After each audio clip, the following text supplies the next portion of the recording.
যেই মাত্র কুরআনুল কারীম সহি শুদ্ধভাবে মুমূর্ষ ব্যক্তির কাছে তিলাওয়াত শুরু হয়, ইয়াসিন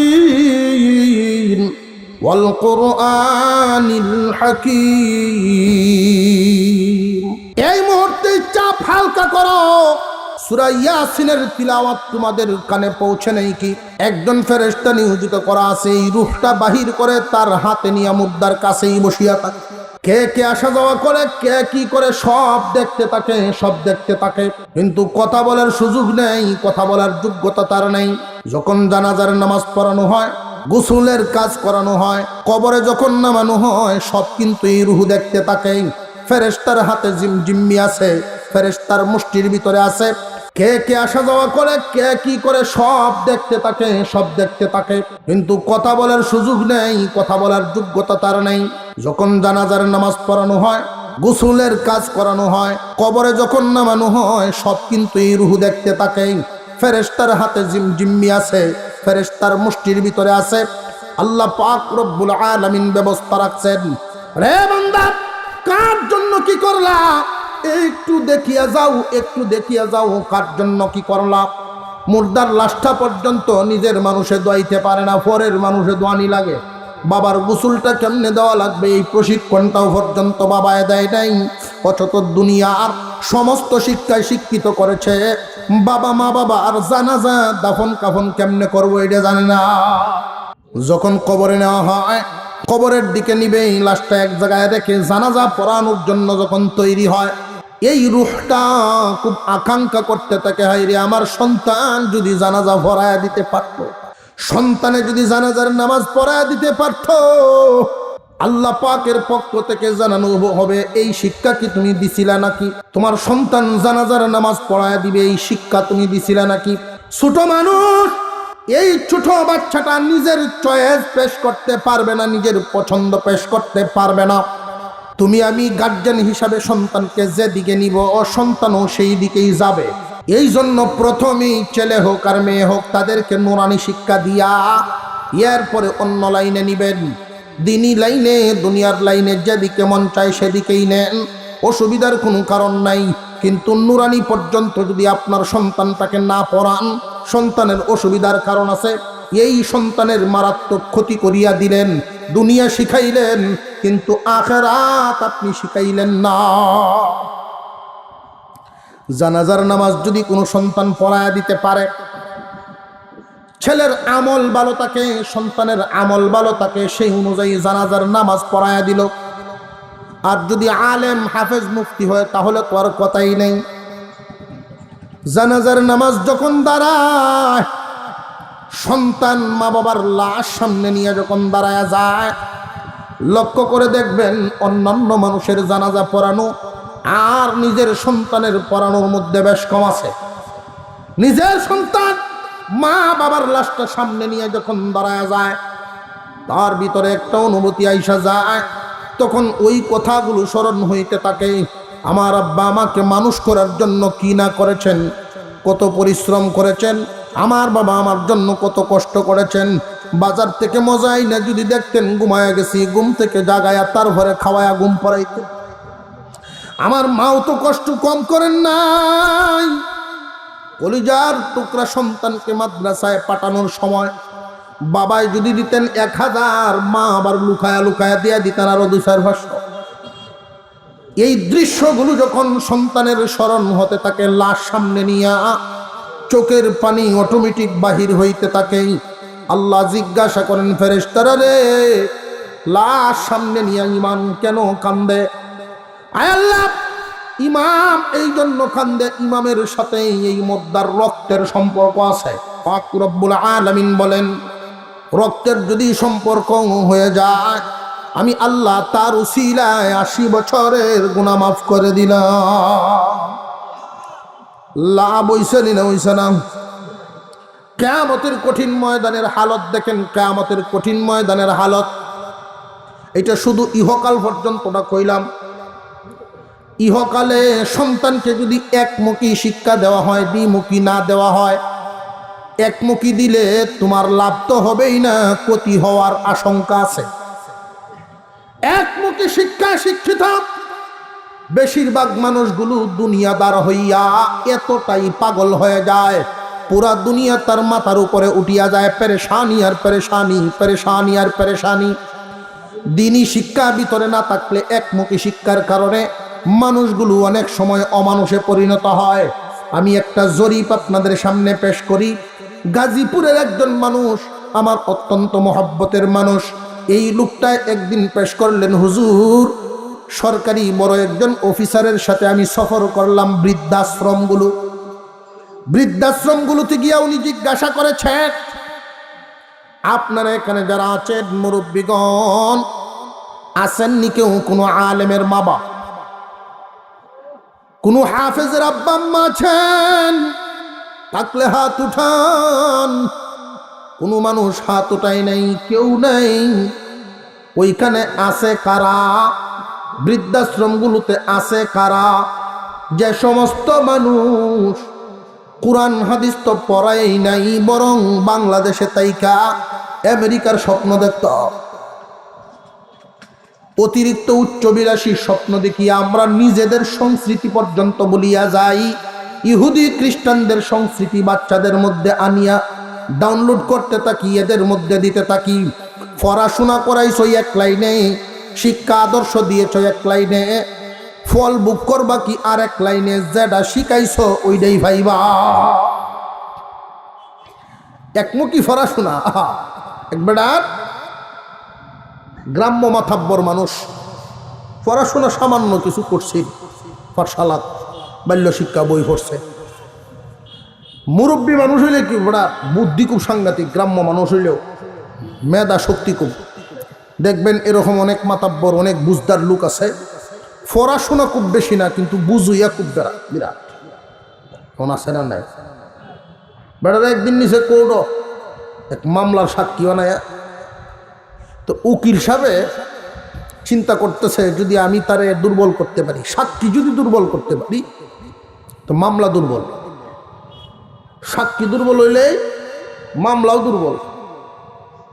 তো সাক্ষীরে ফেসাইতেছে, মুরব্বী, আপনি যে গ্রাম থেকে আসলেন এই কোর্ট পর্যন্ত, আপনার গ্রাম থেকে কোর্টে আসলে কতক্ষণ সময় লাগে? মুরব্বী চিন্তা করে, কিরে আমার এই সাক্ষীর সাথে আওয়াজ সম্পর্কটা কি? বেটা তো আমার ফেসাইতেছে দুর্বল করতে, বুঝছি। উকিল সাহেব, আমার গ্রাম থেকে কোর্টে আসার রাস্তা দুই জাতের, একটা পানির ভোট আর একটা গাড়ির ভোট, কোনটার হিসাব দিতাম? উকিলে কয় পানির ভোটের দেয় দিন। নৌকাতে আসলে কতক্ষণ লাগবে? নৌকাও দুই জাতের, একটা ইঞ্জিনের আর একটা ইঞ্জিন ছাড়া। কই ইঞ্জিন ছাড়াটা দেন। কই ইঞ্জিন ছাড়াও দুই জাত, একটা ফালের আর একটা তালের। জজ সাহেব কই উহিল সাহেব লাগল ভাইতেন না, চারি দিন আপনি ভরিয়ে উহিল, ওটা না ভরিয়ে উহিল। বেটার 3 ফুট, একটারে ডাক্তার বানাইছে আর একটা ইঞ্জিনিয়ার বানাইছে, আর একটারে নিয়তেই করছে যা এটারে হুজুর বানাইছে। সহায় সম্পত্তি প্রচুর পরিমাণ আছে তার গ্রামে, ছেলেরা তারে কি দিব এই চিন্তা বেড়া করে না, হস্টস করে আয়া বেড়া আছে বাড়ি। প্রতি কুরবানি ঈদে দান বেচা বেড়া মন মতো গরু কিনে কুরবানি দেয়, ছেলেরা ইয়ে ঈদ করে।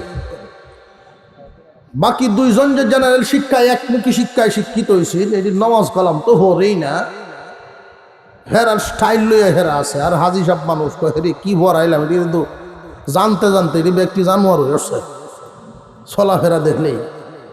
সকালে যখন ঘুমোতে উঠে হাফ প্যান্ট ভিন্দা বাইর হয় অবস্থা, এই হালত দেখে বেটা কাহারি কিতা ভরাইলাম, এটি রে কি মানুষ বানাইলাম। বাপের লাগি রাস্তার তো একটু মিষ্টি মাছটা আনে, আর কিছু না। আর কুরবানি বাপে কেমনে দিব, মা বাপ কেমনে চলে, এই তার জিজ্ঞাসা নাই। আর হুজুর ছেলে যে হেঁটে যখন বাড়িতে ইয়ে, আব্বা নেন 10,000 টাকা, এটা কুরবানিত লাগাইন যে। মুরব্বী তার বিবিরে কয়ে, দেখ দিনী শিক্ষার কারণে আমার এই ছেলে বুঝদার কতটুকুন। আমার যে সম্পদের অভাব নাই এটা কিন্তু তারা ভালো করেই জানে, এই কারণে বাকি দুই ভূতে টাকা দেয় না। আর এই ছেলে কেন দেয় জানো নি? এই ছেলে দেয় কারণ কুরবানি তো একটা ইবাদত। এই ইবাদত, এই কারণেই এই ছেলে শামিল হয়, ইবাদতে শামিল থাকতে চায়। আর ওই যে দুইটা, এটা ইবাদত বোঝে না, এটা গুস্তু খাওয়ান বোঝে। গুস্তু খাওয়া বোঝা আর ইবাদত বোঝার বেশ কম আছে না? সুরে সুরি হরিয়া গরু আন্য কুরবানি দিচ্ছে। বেওয়ায়া জিগায়, কি ব্যাপার আপনি গরু কত দিয়ে কিনছিলেন? হ্যাঁ কিনছিলাম। আপনি জানেন না আমি কিতা কিতা জানি এলেন কুরবানি দিয়াও? হ্যাঁ কুরবানি দিয়াও। কি লাভটা হইলো? লাভ হয়েছে না তো আম্বো জানি, হিসাব একটা মিলাইছি যে কোন হিসাব। চুরি হয়েছে, গুণা হয়েছে, কুরবানি দিছি, সব হয়েছে সমান সমান। মাঝখানে আমি গুস্তু খাইলাম, এটি এই জাতির হিসাব মিলা।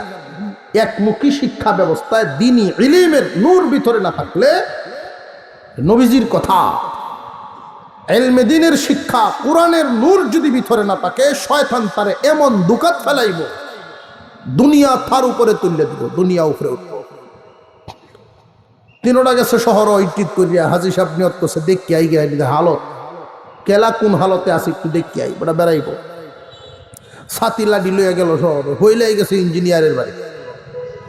ইঞ্জিনিয়ার সাহেবের কাছে গিয়া দেখে, হাই রে ফেরেশানি, আহা রে ফেরেশানি, দুনিয়া উপরে উঠে রয়েছে। তার ইনকাম 3 লাখ, তার দরকার হলো 5 লাখ। ফেরেশানি আছে না নাই? পেরেশান। ফ্ল্যাট কিনছে, বাসা করতেছে, ফেরেশানি তো থাকবো।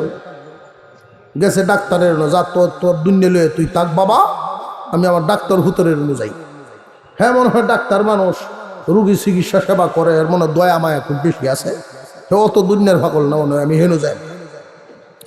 হাজি সাহেব হেনো গেছে, গিয়া দেখে খোঁজ খবর লইয়া, এটা আরো বড় দুনিয়াদার। কিস্তির উপরে প্লট কিনিয়া এটা যে সাজাইতেছে, একটা প্লট কিনছে, এটার মধ্যে বাসা করতেছে, বিল্ডিং। ডাক্তারে সরকারি ডিউটি তো করেই, এরপরে আরো 6টা জায়গা চেম্বার করে। হাজি সাহেব চেষ্টা করতেছে আমার হুটটার একটু দেখিয়া যাই, দেখবো দৌড়ের উপরে আছে বেটা। এক চেম্বার তো আরেক চেম্বারও যায়, রিক্সাতে গেছে, কয় না সার তো বাইরে গেছিল এই চেম্বারও, যন্ত্রণা। আরেক চেম্বারও গিয়া দেহে বেটা খালি লামছে, এক রুগী ডাক্তারের গাইল ভরতেছে আর আইতাছে। হাজি সাহেব লাম্মা কয় হরিশটা ভরে দিই, বাপটা বুঝে লইয়া লে আবারও তো করাইছি কোন লাইনে, এখন যদি হরিশ হয়ে দেও বিহুদ হরি বুঝে লই। আমি আপনি চিল্লাইতেছেন কেরে? কোসাজি এমনি না তো, মনের দুঃখে। কি দুঃখ? কয় আমি 3 খানা ক্ষেত বন্ধক দিয়েছি, চিকিৎসা করাইতাম। আর দেখ কনফেকশন লেখছে ডাকিতা, কি লেখছে? কয় লেখছে 100 ব্যাগ সিমেন্ট একটা হইলে দিন 3 বার। কোন বেটা মাথা হাতাইতে বাবু, ডাক্তার সাহেব বিল্ডিং করতেছে, এই ওষুধ লে হার সময় মিস্ত্রি হুম দেখছে যে সিমেন্ট লাগবে, এটা এই নলে খেলছে, মাথা ঠিক নাই। কথা বুঝে আসতেছে? একমুখিতে নিবেন, পেরেশানিতে তারেও ফেলবেন, আপনিও পড়বেন। দ্বিমুখী শিক্ষা দিবেন, প্রথমে নুরানি পর্যন্ত পড়ায়া, এরপরে অন্য লাইনে। মনে থাকবো নি আমরা? যদি আপনার সন্তানটাকে আপনি কোরআন শিক্ষা দিতে পারেন,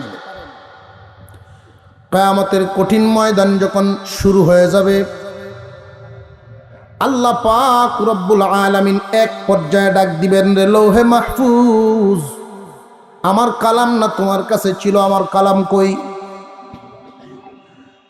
লৌহে মাহফুজ জবাব দিবে, আল্লাহ আপনার কালাম তো নিয়ে গেছে আমার কাছ থেকে জিবরাইল আমিন। রে জিবরাইল, আমার কালাম তুমি লৌহে মাহফুজ থেকে আনছো, হেফাজত করছো নি, কই কালাম? আল্লাহ পাক রব্বুল আলামিন জিজ্ঞাসা করবেন, জিবরাইল আমার কালাম কই? জিবরাইল আলাইহিস সালাম জানায় দিবেন, আপনার হাবিবের কাছে দিয়ে আসছি, আপনার হাবিবের কাছে পৌঁছায়া দিছি। আপনার আমার পয়গম্বরকে আল্লাহ জিজ্ঞাসা করবেন, দোস্ত আমার কালাম আপনার কাছে হেফাজতে আসেনি, আপনি হেফাজত করছেননি? আল্লাহ পাক রব্বুল আলামিনের দরবারে আপনার আমার হাবিব ওই দিন বলবেন, আল্লাহ আমি তো হেফাজত করেছি, এখন আমার উম্মতের জিম্মাদারিতে দিয়ে আসছি। উম্মতের জিম্মাদারি শব্দটার মধ্যে আমরা সব আসি না নাই? আসির আওয়াজে তো তাল বোঝা যায় না, কারণ আমরার অবস্থা হইল যে কোরআন হেফাজতের দায়িত্ব খালি টুপি মাথার দিলে হেরার। কোরআন হেফাজতের দায়িত্ব বিশ্বনবীর রেখে যাওয়া দিনের জিম্মাদারি শুধু কি একটা দল উলামায়ে কেরামের না, সকল উম্মতের?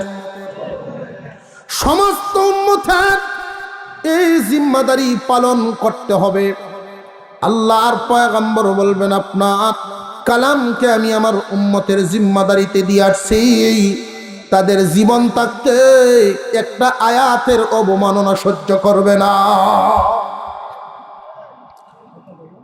আল্লাহর কালাম হেফাজতে আছে না নাই? এই পর্যন্ত কোনো হরফ বিকৃত করার সাহস কেউ পায় নাই, পাবেও না। পৃথিবীর অন্যান্য গ্রন্থ আর আমাদের কুরআনুল কারীমের মধ্যে বেশ কম আছে, কারণ তৌরাত বলেন, ইঞ্জিল বলেন, যত কিছুই বলেন না কেন, হেফাজতের জিম্মাদারি আল্লাহর হাতে রাখেন নাই। কুরআনুল কারীমের ব্যাপারে আল্লাহর ঘোষণা নাজিল করলাম আমি, হেফাজতের রক্ষণাবেক্ষণের নজরদারিও করব আমি। এই জন্য কোরআন কেউ বিকৃত করতে পারবে না। মহান মাওলাই কারীম দেখেন কে কি পরিমাণ জিম্মাদারি পালন করে। হাবিব, আমার কালামকে আপনার উম্মত হেফাজত করতে পারছে? আল্লাহ পাক রব্বুল আলামিন বলবেন, আমার কালাম কি আপনার উম্মতেরা জিম্মাদারি পালন করতে পারছেন? এই জিম্মাদারি আল্লাহর হাবিব বলবেন, আল্লাহ আমার উম্মতকে জিজ্ঞাসা করিয়েন না, বরং আপনার কালামকে জিজ্ঞাসা করেন। এক হাদিসের মধ্যে নবীজি বলেন, এই দুনিয়ার জমিনে যেইভাবে উকিল আর জজের মধ্যে জেরা হয়, কিয়ামতের কঠিন ময়দানে আল্লাহর কালাম আর আল্লাহর মধ্যে জেরা হবে। আল্লাহর কালাম আমার উম্মতের জন্য আল্লাহর দরবারে সুপারিশের জন্য জেরা করতেই থাকবে, করতেই থাকবে।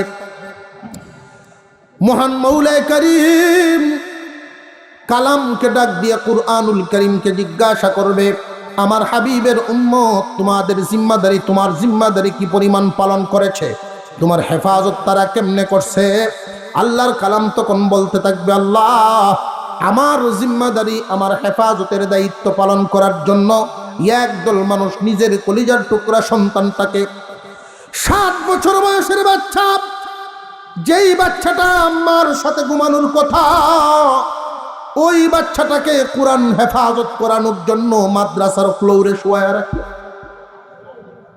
এমন একটা বাচ্চা মা বাবার সাথে থাকার কথা, এই বাচ্চাটাকে কোরআন শিক্ষা দেওয়ার জন্যই নুরানিতে নিয়ে মাদ্রাসায় দিয়ে দেয়, বিছানায় বিছানায় পেশাব করে দেয়, এমন বাচ্চাও পর্যন্ত ভর্তি করা হয়। উদ্দেশ্যই একটাই, দুনিয়া না, দুনিয়া না, কালামের হেফাজত। আল্লাহ যারা আমাকে মুখস্থ করে সিনার ভিতরে হেফাজত করছে, অনেক কুরবানি দিয়ে হেফাজত করছে, এদেরকে মাফ করো।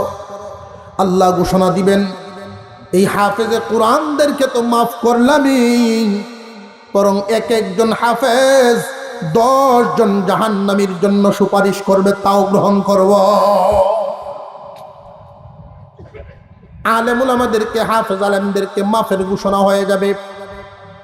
আল্লাহর কালাম আল্লাহর কাছে দরখাস্ত করবে, আল্লাহ যথেষ্ট হয় নাই, আরো বাকি আছে আমার দরখাস্ত। আর কি বাকি? তুমি আর কাদের জন্য দরখাস্ত করবা? হাফেজ আলেম যারা হইছে এদেরকে তো আমি মাফ করিয়াই দিলাম তোমার খাতির। আল্লাহ আরেক দল আছে, এদেরকেও মাফ করতে হবে। আল্লাহর কালাম বলতে থাকবে, একদল মানুষে কোরআন পড়াইছে, আর এক দলে পড়ছে, এই 2 দলকে তো তুমি মাফ করিয়াই দিছো, কিন্তু আর একটা দল আছে, যারা নাকি কোরআন পড়ানোর ব্যবস্থা করিয়া দিছে, কোরআন পড়া এবং পড়ানোর ব্যবস্থা যারা করিয়া দিছে, এদেরকেও আজকে মাফ করব।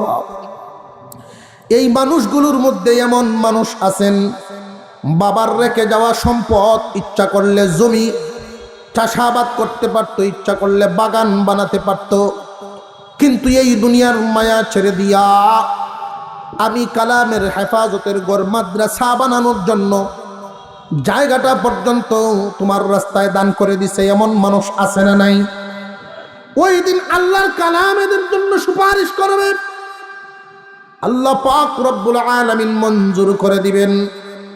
আল্লাহ আরো একদল মানুষ যারা নাকি নিজের পরিশ্রমে উপার্জিত টাকা দিয়া মাদ্রাসার ঘর বানানোর জন্য সাহায্যের হাত বাড়াইয়া দিছিল, আরো একদল মানুষ পড়ানোর ব্যবস্থা করিয়া বাচ্চাদেরকে খানা পিনার ব্যবস্থা করত।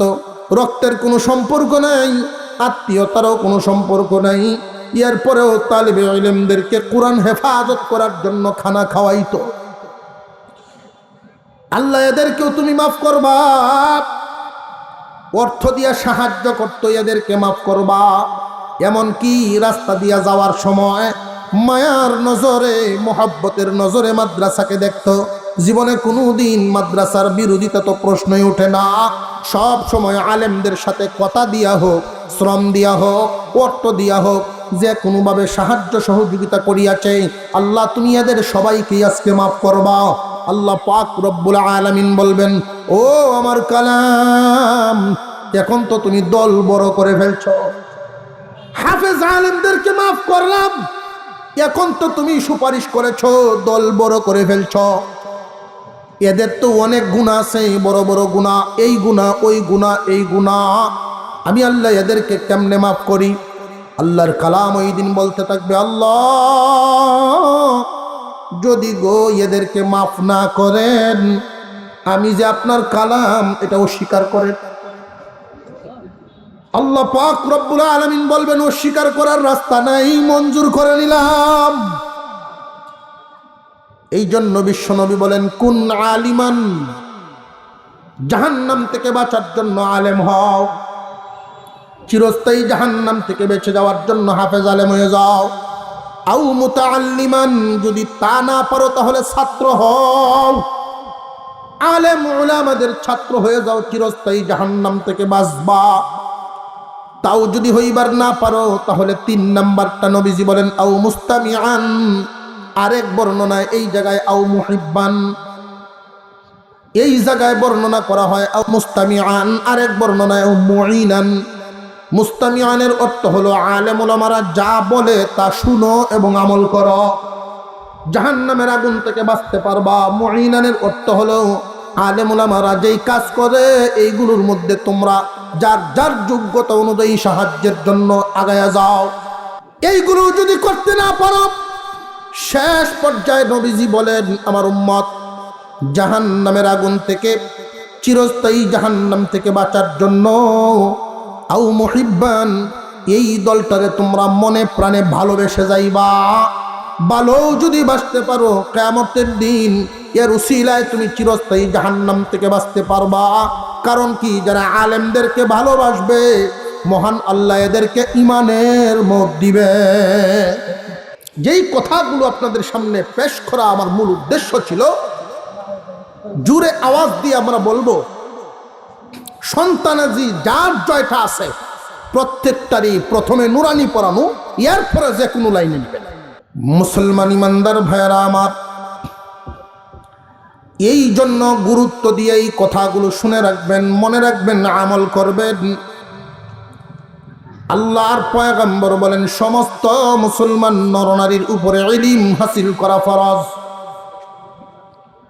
আমরা এখানে যারা আছি প্রত্যেকেই কোনো না কোনো সন্তানাদির গার্জিয়ান। প্রত্যেকটা গার্জিয়ানে চায় তার সন্তানের উত্তম ভবিষ্যৎ গড়ে দেওয়ার জন্য, ভবিষ্যৎ যেন ভালো হয়, এই চেষ্টা আমাদের আছে না নাই? আমরা প্রত্যেকেই চাই আমাদের সন্তানাদির ভবিষ্যৎ ভালো করার জন্য। এইখানে যারা আছি অনেকেই মনে মনে স্বপ্ন দেখি যে আমার সন্তানকে আমি ডাক্তার বানাবো, আমার সন্তানকে আমি ইঞ্জিনিয়ার বানাবো, আমার সন্তানকে আমি বড় মানের ব্যবসায়ী বানাবো। এই স্বপ্ন দেখা ইসলামে নিষেধ না। আল্লাহ তো কোনো জায়গায় বাধা দেন নাই, কারণ আল্লাহ সবাইকে বড় আলেম হওয়ার জন্য হুকুমও দেন নাই। মহান আল্লাহ পাক রব্বুল আলামিন হুকুম করেছেন তোমাদের মধ্য থেকে ছোট্ট একটা দল ইলমে দ্বীন হাসিল করার জন্য বাহির হও। কিন্তু বিশ্বনবী যে বললেন সবার উপরে ইলম হাসিল করা ফরজ, এটা হলো প্রাথমিক পর্যায়টা ফরজ। কারণ একজন মুসলমান ওযু শিক্ষা করা বাবার জন্য যেমন জরুরি, সন্তানের জন্য তেমনই জরুরি। সূরা কেরাত সহিহ শুদ্ধ করা, নামাজ সহিহ শুদ্ধ করাটা মার জন্য যেমন জরুরি, মেয়ের জন্য তেমনই জরুরি। আমাদের বর্তমান যেই শিক্ষা ব্যবস্থা, ওই শিক্ষা ব্যবস্থা হলো একমুখী শিক্ষা ব্যবস্থা। সমাজে লক্ষ্য করলে দেখা যায় অনেক মুসলমান না বুঝার কারণে যেই সিদ্ধান্তটা গ্রহণ করে, উনি পরকালে নাজাত পাওয়ার জন্য উসিলা গ্রহণ করে ঠিকই, কিন্তু পরিপূর্ণভাবে সন্তানদের ভবিষ্যৎ গড়তে পারে না। সমাজে যা দেখছি খুব মনোযোগ দিয়ে শুনবেন, কারোর যদি সন্তান থাকে 5 জন, এই 5 জনের মধ্যে উনি মনে করেন পরকালের জন্য একজনকে আমি উসিলা বানাই, মাদ্রাসায় দিয়া দেয়, বাকি 4 জনকে স্কুলে ভর্তি করে। এই 4 জনকে যে স্কুলে ভর্তি করল, জীবনে কোনোদিন মাদ্রাসার সাথে তার সাক্ষাতেই হলো না। খুব মনোযোগ দিয়ে শুনবেন, মাদ্রাসায় যে তার সাক্ষাৎ হলো না, সাক্ষাৎ না হওয়ার কারণে সে বড় হইয়া ডাক্তার হইল, একমুখী শিক্ষা অর্জন করল। ডাক্তার ইঞ্জিনিয়ার যাই হোক না কেন, বাংলাদেশের সকল ডিগ্রি অর্জন করলেও কিন্তু সহিহ শুদ্ধ কোরআন তিলাওয়াত জানে না। আপনি আপনার সন্তানের ভবিষ্যৎ গড়ে দিবেন, এটাই আপনার দায়িত্ব। এই দায়িত্বটা আপনি কতটুকু পালন করতে পারছেন একটু হিসাব মিলান। প্রত্যেকটা মানুষের ভবিষ্যৎ হয় 2 প্রকার। 1 নাম্বার অস্থায়ী ভবিষ্যৎ, আর একটা হলো স্থায়ী ভবিষ্যৎ। এই দুনিয়ার জমিনে একজন মানুষ যতদিন বেঁচে থাকবে এটা হইল অস্থায়ী ভবিষ্যৎ। এই দুনিয়ার জমিন থেকে বিদায় হয়ে গেলে স্থায়ী ভবিষ্যৎ শুরু হবে। আপনার সন্তানকে আপনি ডাক্তার বানালেন, ইঞ্জিনিয়ার বানালেন, দুনিয়ায় শিক্ষায় শিক্ষিত করলেন, এই শিক্ষা তার ভবিষ্যতের কাজে লাগবে কতদিন? দুনিয়ায় বেঁচে থাকবে যতদিন। নবী করিম সাল্লাল্লাহু আলাইহি ওয়াসাল্লাম ঘোষণা করেছেন, তলাবুল ইলমি ফারিদাতুন আলা কুল্লি মুসলিম। রে আমার উম্মত, প্রত্যেক মুসলমান নরনারীর উপরে ইলমে দ্বীন হাসিল করা ফরজ। এই ফরজটুকু যদি তোমরা মানতে পারো তাহলে জীবন সফল হবে। কোনো বাবা যদি 5 জন সন্তানের মধ্যে একজনকে উনি আলেম বানাবেন, বাকি 4 জনকে উনি দুনিয়ার শিক্ষায় শিক্ষিত করবেন, অসুবিধা নাই, নিয়ত নষ্ট হবে না। কিন্তু প্রথমে 5 জনকে নুরানি পড়াতে হবে, নইলে সন্তানকে কিন্তু উপযুক্ত শিক্ষায় শিক্ষিত করতে পারবেন না। আপনার সন্তানকে আপনি একমুখী শিক্ষায় দিলে হবে না। একমুখী শিক্ষা দিলে যেই সমস্যার সম্মুখীন হবে এই বাচ্চা ভবিষ্যতে, কোন ধরনের সমস্যা? যে আপনি আমি পড়তেছি বর্তমানে যেই সমস্যায় 70 বছরের মুরব্বী নামাজ পড়ে কিন্তু তার সূরা কেরাত ঠিক নাই, আছে না নাই? সারা জিন্দিগি ভর মাস্টারি পর্যন্ত করেছেন, স্কুল কলেজে শিক্ষকতা করেছেন, শিক্ষিত মানুষ, কিন্তু মা বাবায় নুরানিতে মাদ্রাসা মক্তবে না পড়ানোর কারণেই আজকে তার কোরআন তেলাওয়াত সহি নেই, নামাজটা ঠিক মতে পড়তে পারে না, অজু কেমনে করা লাগে, অজু কেন ভাঙ্গে, এই প্রাথমিক জ্ঞান তার নাই। একজন মুসলমান তার সন্তানকে দ্বিমুখী শিক্ষার ব্যবস্থা করতে হবে। নুরানি পর্যন্ত 3টা বছর পড়াইয়া এরপরে আপনি সন্তানকে স্কুলে দিয়ে দেন, কোরআন শিক্ষা হয়ে গেল, নামাজ শিক্ষা হয়ে গেল, অজু গুজুল শিখে ফেলল, আপনি মারা গেলে কেমনে জানাজা পড়া লাগবে এই শিক্ষাও শিক্ষা হয়ে গেল। আমরা সব মুসলমান আমাদের সন্তানদেরকে যদি গুড়ালিতেই শিক্ষা ব্যবস্থায় পেছ লাগাইয়া দেই, তাহলে এই সন্তান বড় হইয়া দিক বেদিক পাবে না, একমুখী থাকবে। আপনারা অনেকেই ধারণা করতে পারেন কেন বড় হইয়া কি তার নামাজ সে শিখতে পারবে না? না, হাজারে দুই একজন পারে, বাকিরা পারে না। বড় হইয়া মানুষ আর কোরআন তেলাওয়াত সহি শুদ্ধ সচরাচর করতে পারে না, সূরা কিরাত পরিপূর্ণ মুখস্থ করতে পারে না, সহি শুদ্ধ হয় না। কারণ ছোটবেলায় যেইভাবে হরফগুলো তার জায়গা নিবে উচ্চারণের ক্ষেত্রে, বড় হইলে এইভাবে আর করানো যায় না। নামাজ ভঙ্গের যত কারণ আছে এর মধ্যে একটা কারণ নামাজে অশুদ্ধ তিলাওয়াত করা।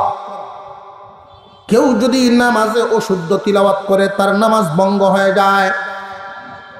আমাদের যে একটা বডি আছে, বডি, এই বডির যেমন অঙ্গ প্রত্যঙ্গ আছে, এমন কিছু অঙ্গ আছে যেই অঙ্গ না থাকলে মানুষই থাকবে না, মানুষটা বাঁচবে না।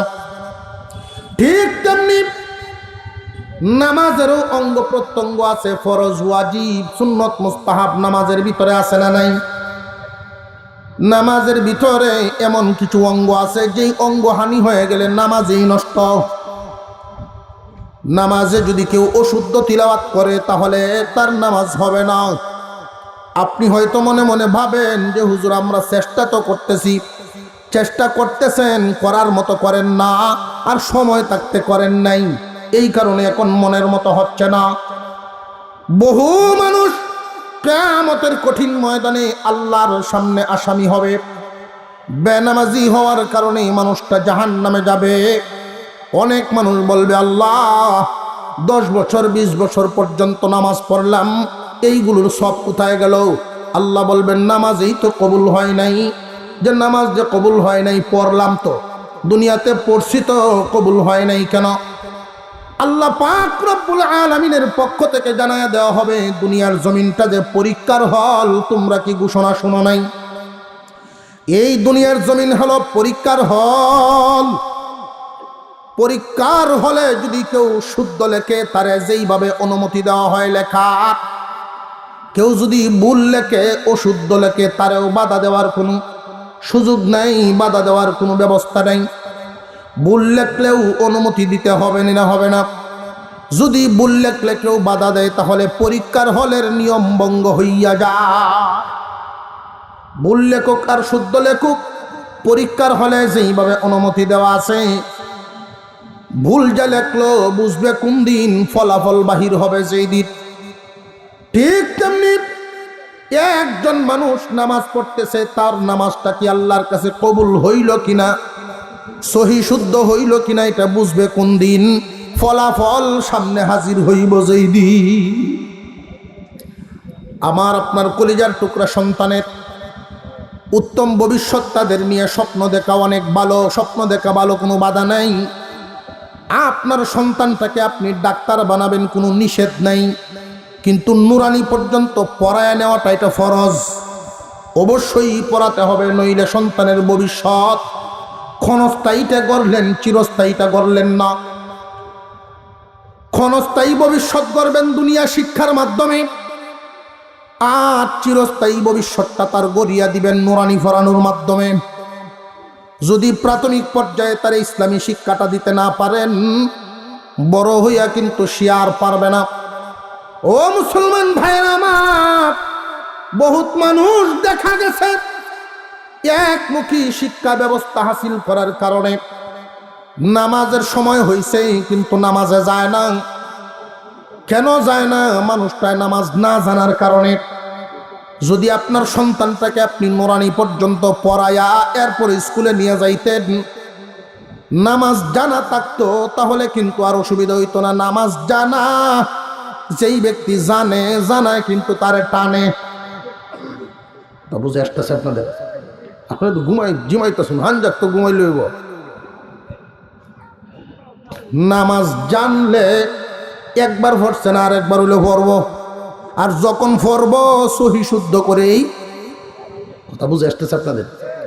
যেই সন্তানটাকে আপনি নুরানিতে পড়াইয়া এরপরে স্কুলে নিয়ে গেলেন, 3 বছর যে এখানে পড়ালেন, 3টা বছর কিন্তু তার নষ্ট হবে না। আপনারা অনেকেই মনে করতে পারেন স্কুলের কমিটির সদস্য থাকতে পারেন, স্কুলের শিক্ষকগণ থাকতে পারেন, হয়তো মনে মনে ভাবতে পারেন হুজুর আপনি তো বাংলাদেশের সরকারের শিক্ষা ব্যবস্থার বিরুদ্ধে কথা বলছেন। আমি শিক্ষা ব্যবস্থার, সরকারের শিক্ষা ব্যবস্থার বিরুদ্ধে কথা বলছি না, আমি আমার মুসলমানদের শিক্ষা ব্যবস্থার পক্ষে কথা বলছি। আপনি যদি বলেন যে আমার বিরুদ্ধে যাচ্ছে, তাহলে আপনি কি, আপনার পরিচয়টা আগে দেন। যদি মনে করেন আপনি একজন মুসলমান, তাহলে আমার এই কথাগুলো আপনার মানতে বাধ্য। বিকল্প রাস্তা যদি আপনি বাহির করতে পারেন, সরকারকে বাধ্য করেন প্রাইমারিতে হাফেজ আলেম নিয়োগ দেন। যদি নিয়োগ দিতে না পারেন, তাহলে এছাড়া কোনো বিকল্প রাস্তা নাই। একজন মানুষ ডাক্তার হয় কিন্তু সূরা কেরাত জানে না। কেন জানে না? নুরানিতে পড়ে নাই। বাংলাদেশের সর্বোচ্চ শিক্ষা ঢাকা ভার্সিটি থেকে সর্বোচ্চ ডিগ্রি নিয়ে বাহির হলো, কিন্তু এই সন্তান নামাজ পড়তে জানে না। বাবা রে, তুমি আমি মুসলমান, সন্তান তারে একমুখী শিক্ষা দিয়া তারে মূর্খ রাখিও না। কুরআনুল কারীমের কিছু অংশ যদি মানুষের ভিতরে না যায়, কোরআনের অংশ যদি কোনো মানুষের ভিতরে না যায়, বিশ্ব নবী ওই মানুষটারে কার সাথে তুলনা করেছেন জানেননি? যে সমস্ত ঘর যত উন্নত টাকা দিয়েই বানানো হোক না কেন, উন্নত কারুকার্য করেই বানানো হোক না কেন, ওই ঘরে যদি মানুষ বসবাস না করে, ওই ঘরটার ভিতরে যেইভাবে বিভিন্ন ধরনের পোকামাকড় বসবাস করবে, যার ভিতরে কোরআনের শিক্ষা কোনো অংশ নাই, কোরআনের কোনো অংশ নাই, তার ভিতরটা তো শয়তান এইভাবে বিভিন্ন ধরনের সুরত দরিয়া বসবাস করে। قال النبي صلى الله عليه وسلم إن الذي ليس في جوفه شيء من القرآن كالبيت الخريب।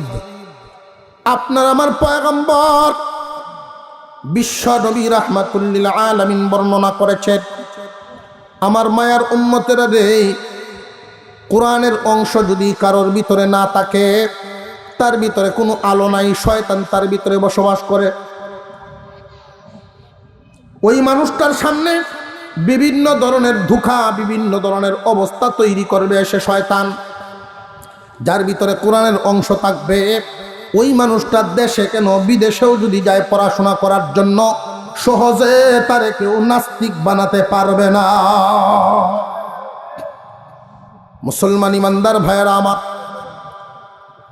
আমাদের সন্তানদেরকেই প্রথমে শিক্ষা দিতে হবে নুরানি শিক্ষা। আমি এই জন্য বলছি, নুরানি যেই সিলেবাস আছে এটা আপনারা লক্ষ্য করে দেখবেন, শুধু যে আরবি পড়ানো হয় তা নয়, এইখানে ইংরেজি, বাংলা, অঙ্ক সব শিক্ষা দেওয়া আছে।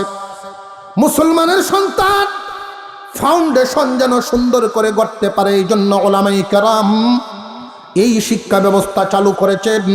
যেহেতু সরকার করে না, আমাদের ইসলাম আমাদের হেফাজত করতে হবে, আমাদের সন্তানদেরকে জাহান্নামের আগুন থেকে আমার বাঁচাতে হবে। আপনি আপনার সন্তানের ভবিষ্যৎ গড়বেন, এই ভবিষ্যৎ গড়ার জন্য যে আপনি তারে শিক্ষা দিবেন, একমুখী শিক্ষা দিলে তার উত্তম ভবিষ্যৎ গড়া হবে না। যদি দ্বিমুখী শিক্ষা দিতে পারেন, দুটা দিতে পারেন, পরকাল কামানোর হাতিয়ারও দিতে হবে, ইহকাল কামানোর হাতিয়ারও দিতে হবে। যদি আপনি আপনার সন্তানটাকে পরকাল কামানোর হাতিয়ার দিতে চান, তাহলে নুরানিতে আগে পড়ান, নুরানিতে পড়াইয়া এরপরে অন্য শিক্ষা দিবেন। ডাক্তারও যদি হইয়া যায়, আপনি মারা গেলে আপনার জানাজার নামাজ এই ছেলেই পড়াইতে পারবো। যেই মানুষটায় নামাজ জানে, ছোটবেলায় যদি আপনি শিক্ষা দিতে পারেন, বুড়া বয়সে গিয়া নামাজে ধরবো তা না। জন বয়সেই যেই ছেলেটায় সহি শুদ্ধ কোরআন তিলাওয়াত করতে জানে, নামাজ পড়তে জানে, ওই ছেলে দেখবেন একবার না পড়লে আরেকবার হলে পড়বো। যে জানে না সে তো নামাজের দ্বারে কাছেই যাবে না, জানেই না বেটা যাইব কেমনে। ওই সমস্ত মানুষগুলো নামাজে যায় কখন? মানুষে মন্দ কয় যখন। তোমার মতো বুড়া মানুষ নিয়ে মসজিদও না যায়, সমাজের মানুষে মন্দ কয়, এখন মসজিদও না যায় কেমনে? ওই সমস্ত মুসল্লিরা মসজিদে যায় আল্লাহ খুশির করার জন্য নয়, মানুষকে সমালোচনা যেন না করে, মানুষ খুশি করার জন্য। মুসলমান ভাইরা আমার, আল্লাহ পাক রব্বুল আলামিন আমাদেরকে যে রাস্তাটা দেখায় দিলেন যে তোমাদের মধ্য থেকে ছোট্ট একটা দল ভিজ্ঞ আলেম হও। নবীজি বললেন সমস্ত মুসলমান নরনারীকে ইসলামিক প্রাথমিক শিক্ষা দাও, ফরজ। কারণ নামাজের সহি শুদ্ধ সূরা কেরাত শিক্ষা করা এটা শুধু আলেমদের জন্য জরুরি না, সকল মুসলমানের জন্য জরুরি, সকল মুসলমানের জন্য জরুরি। যে ব্যক্তি ব্যবসা করবে তারও কেরাত জানা থাকা লাগবে, ওযু গোসল শিক্ষা জানা লাগবে। যেই ব্যক্তি চাকরি করবে তার জন্য সূরা কেরাত জানা লাগবে। যেই ব্যক্তি সমাজের পরিচালনা করে, যে কোনো মানুষ যে কোনো জায়গায় থাকুক না কেন, এতটুকুন জ্ঞান অর্জন করা অত্যন্ত জরুরি। আলহামদুলিল্লাহ বুঝতে পারছি, আপনাদেরকে একটা কথা অন্তত বুঝাইতে পারছি যে সকল বাচ্চাদেরকেই প্রাথমিক শিক্ষাটা আমার দিতে হবে। কথা বুঝে আসতেছে আপনাদের? এখন আরেকটা কথা আপনাদেরকে জিজ্ঞাসা করি, সন্তানদেরকে আমরা যা শিক্ষা দিলাম, একটা সন্তানকে আপনি ডাক্তার বানালেন, এটা তার নিজের ফায়দা হবে, আপনার তো কোনো ফায়দা হইল না। একটা ছেলেকে আপনি পড়াশোনা করাইয়া ইঞ্জিনিয়ার বানালেন, তার ফায়দা হইল, তার ভবিষ্যৎটা ইহকালীন ভবিষ্যৎ করে দিলেন, তার ফায়দা হইল, আপনার কি হইল? বড় আলেম যদিও বানাতে পারেন না, নুরানি পর্যন্তই যদি পড়ায়া দিতে পারেন প্রত্যেকটারে, ছেলে হোক আর মেয়ে হোক, প্রত্যেকটা বাচ্চাকে যখন একটা ক্লাস অর্থাৎ নুরানি লেভেল 3টা বছর পর্যন্ত পড়ায়া ভিন্ন ভিন্ন লাইনে দিয়ে দিলেন, অসুবিধা নাই। এই এতটুকুন শিক্ষাই যদি আপনি দিতে পারেন, তাহলে এটা শুধু তার কাজে লাগবে তা নয়, আপনারও কাজে লাগবে। মূসা আলাইহিস সালাম আল্লাহর সাথে কথা বলতে রওনা দিলেন, আল্লাহর সাথে কথা বলবেন। রাস্তায় তিনি দেখতে পাইলেন একটা কবরে একজন মানুষের কঠিন শাস্তি হইতেছে, একজন যুবক, খুব শাস্তি। মূসা আলাইহিস সালাম মনে মনে খুব আফসোস করলেন, চলে গেলেন আল্লাহর সাথে আলোচনা করে। যখন ফিরতেছেন, ফিরার পথে পাইলেন ওই যুবক যার উপরে শাস্তি হচ্ছিল এখন আর শাস্তিতে নাই, বড় আরামে ঘুমায়। মূসা আলাইহিস সালাম আশ্চর্য হয়ে গেলেন, কি হালতে দেখা গেলাম আর এখন কি হালত। আল্লাহর দরবারে তিনি দোয়া করা শুরু করে দিলেন, আল্লাহ আমাকে আপনি বলে দিন এই হালত কেন? দেখলাম শাস্তি, এখন শান্তি, আমিও খুশি হয়েছি শান্তি দেখা, কিন্তু কারণটা কি আপনারা একটু জানাইবেননি? আল্লাহ পাক রব্বুল আলামিন বলেন, পয়গম্বর এই যুবক জোয়ানকালীন থাকা অবস্থায় অনেক অন্যায় করেছে, অনেক গুনাহ করেছে, এই গুনার কারণেই আমি তাকে শাস্তি দিলাম।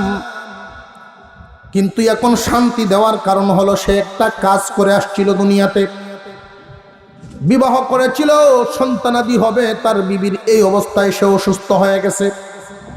বিবির হাত ধরে বলে, বিবি রে মনে হয় থাকবো না দুনিয়াতে, রে বিবি আমার যদি কোনো ছেলে সন্তান জন্ম হয় তারে মাদ্রাসায় পড়াইস, যদি মেয়েও হয় তবু তারে প্রাথমিকভাবে দ্বীনি শিক্ষা দিস।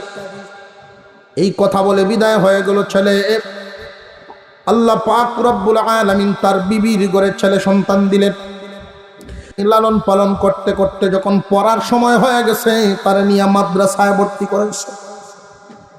শিক্ষক যখন সর্বপ্রথম সবক দেন, মাদ্রাসার লাইনের প্রথম সবকটাই তো বিসমিল্লাহির রহমানির রহিম। রে মুসা, এই যুবকের আযাব হচ্ছে তার কবরে, আর দুনিয়ার জমিনে তার রেখে যাওয়া সন্তান আমি আল্লাহকে ডাক দেয় রহমান রাহিম বলে। ও পয়গম্বর, আমাকে রহমান এবং রাহিম বলে যে ডাক দিল, বলো দেখি এই বাচ্চার বাবারে আমি কেমনে কবরে আযাব দেই? যেই বাচ্চায় আমার রহমান এবং রাহিম কয়, তার বাবারে আমি কেমনে কবরে আযাব দেই? এই সন্তানের ডাকের উসিলায় আমি বাবারে মাফ করে দিলাম। সন্তান যদি ইলমি দ্বীন শিক্ষা করে বাবার লাভ আছে না নাই? এবার আসুন, একজন মানুষ যখন মৃত্যুবরণ করে, সকরাত আরম্ভ হয়, 500 ফেরেশতা একসাথে চাপ দিয়া ধরে। 500 ফেরেশতা একসাথে চাপ দিয়া ধরে। তখন যেই মানুষটার সকরাত আরম্ভ হয়, ওই মানুষটা ডাকতে থাকে, তোমরা কারা গো? আমার এই এত দূরে চাপ দিচ্ছ, আমার একটু সারিয়া দেও। আমরা এখানে যারা আছি সবার মরণ সামনে আছে না নাই? 500 ফেরেশতা একসাথে চাপ দিয়া জান বাহির করবে, বলতে থাকবে, তোমরা কারা গো? আমার একটু হালকা করিয়া দাও, কিন্তু ছাড়বে না। ওই ব্যক্তি বলতে থাকবে, তোমরা আমার সমস্ত সহায় সম্পত্তি নিয়ে যাও, এই জীবনে যা রুজি রোজগার করেছিলাম সব নিয়ে যাও, এরপরেও আমার চাপটা একটু কমায়া দাও। না না, এরপরেও চাপ কমানো হবে না, সকল আত্মীয় স্বজনের সম্পত্তি নিয়ে যাও, তারপরেও আমার একটু আসান করো। যত ধরনের বলুক না কেন, তাকে যখন চাপ কমানো হবে না, সহ্যই করতে থাকবে, ধৈর্য হারা। এত কষ্ট, এত যন্ত্রণা দুনিয়ার কোনো মানুষ অনুভব করতে পারবে না। মৃত্যুর সময় যে কি কষ্ট দেওয়া হয়, এই কষ্টের খবরটা একজন বর্ণনা করেছিলেন। নূহ আলাইহিস সালামের সন্তান ছিলেন একজন, তার নাম ছিল সাম। ঈসা আলাইহিস সালামকে আল্লাহ মুজিজা দিয়েছিলেন, গুরুস্থানের মুর্দাকে উনি যদি ডাক দিতেন, আল্লাহর নামে জিন্দা হয়ে দাঁড়ায় যেত। একজন ইহুদি বলে, ঈসা, তুমি তো দেখি সব নতুন নতুন মুর্দাকে জিন্দা করো, পুরাতন একজন মুর্দাকে জিন্দা করো দেখি। ঈসা আলাইহিস সালাম বলেছিলেন, পুরাতন মুর্দার ব্যাপারে আমি তেমন জানি না, আপনি আমারে দেখায়া দেন। নিয়ে গেল পাহাড়ের উঁচা একটা টিলার মধ্যে, কবর দেখায়া দিল, এই মুর্দাকে তুমি জিন্দা করে দেখাও দেখি। ঈসা আলাইহিস সালাম কুম বিইذনিল্লাহ বলার সাথে সাথেই কবরের মুর্দা জিন্দা হইয়া দাঁড়ায়া যায়। আলাপ আলোচনা হইল, পরিচয় হয়ে গেল। ঈসা আলাইহিস সালাম জিজ্ঞাসা করেন, তাহলে আপনি কি দুনিয়াতে আরো কিছুদিন থাকবেন? যদি থাকেন, আল্লাহর কাছে অনুমতি নেই। ও ভাই ঈসা, কিছুদিন দুনিয়াতে যদি আমি থাকি, এরপরে কি আবার জান কবজ করা হবে নাকি? আজরাইল আসবে নাকি স্বাভাবিকভাবে যেতে পারবো? ঈসা আলাইহিস সালাম বলেন, হ্যাঁ, আজরাইল আইসা জান কবজ করবে। সাম বলেন, না, তাহলে আমার দরকার নাই। যে আজরাইলকে আপনি এত ভয় পান কেন? ভয় যেন কেন ভাই, আমার সাথে সাক্ষাৎ হয়েছে, এই জন্য আমি জানি। আপনার সাথে দেখা হয় নাই, আপনি জানবেন না। একজন মানুষের যখন মৃত্যু যন্ত্রণা শুরু হয়, ওই মানুষটা যে কি পরিমাণ কষ্ট ভোগ করে, এটা সে ছাড়া আর কেউ বুঝবে না। ছেলেদেরকে যে কোনো লাইনে পড়াশোনা করানো কোনো বাধা নাই, কিন্তু শর্ত হলো নুরানি পর্যন্ত পড়াতে হবে, কারণ এটা তারও লাভ, আপনারও লাভ। ডাক্তার ভূতাইছে, আব্বা আপনার অসুস্থতা শুনে আমি আইলাম। সকরাত আরম্ভ হয়েছে, ডাক্তার ছেলে পাশে। আজরাইলে যখন চাপ দিয়া ধরবে, ডাক্তার ছেলে কি তারে কোনো চাপটা ছুড়াইতে পারবে নাকি? মেডিকেল সায়েন্সের বিদ্যা যদি পেশ করা হয়, সারব। আমি আপনার ডাক্তার ভূতাইছি, বাবারে তোমারে আমি ডাক্তার বানাইছি, এটা তোমার লাভ হয়েছে, আমার তো কোনো কামও লাগলো না। আমি ইঞ্জিনিয়ার ভূতাইছি, ভালো, কিন্তু এটা তো তোমার কামও লাগলো, আমার কোনো কামও লাগলো না। যদি পারো তাহলে এই চাপটা একটু কমায় দাও দেখি, তোমাদেরকে তো অনেক পরশাদি দিলাম। এমনি এক ছেলে নুরানিতে পড়ছে, মাত্র, বড় আলেম না, কিন্তু আলেমদের মুখে শুনতো যে সূরা ইয়াসিন তিলাওয়াত করলে মৃত্যুর যন্ত্রণাকে হালকা করা হয়। এই ছেলে কুরআনুল কারীম নিয়ে বাবার পাশে বৈশা পড়া শুরু করে দিল। বিসমিল্লাহির রহমানির রহিম, ইয়াসিন ওয়াল কুরআনিল হাকীম। যেই মাত্র কুরআনুল কারীম সহি শুদ্ধভাবে মুমূর্ষ ব্যক্তির কাছে তিলাওয়াত শুরু হয়, আল্লাহ রাব্বুল আলামিন ডাক দিয়া বলেন, ফেরেশতারা রে, তোমাদের কানে কি আমার কালামের আওয়াজ পৌঁছে নাই? এই মুহূর্তে চাপ হালকা করো, সূরা ইয়াসিনের তিলাওয়াত তোমাদের কানে পৌঁছে নাই কি? এরপরেও যদি হালকা না করিয়া দাও তাহলে আমার কালামের ইজ্জত রক্ষা হয় না। তাহলে সন্তানের ইলমে দ্বীন শিক্ষার দ্বারা মা বাবারও লাভ আছে না নাই? একজন মানুষের জান কবজ করার সময় যেই ফেরেশতায় জান কবজ করে, একজন ফেরেশতা নিয়োজিত করা আছে এই রূহটা বাহির করে তার হাতে নিয়ে মুর্দার কাছেই বসিয়া থাকে।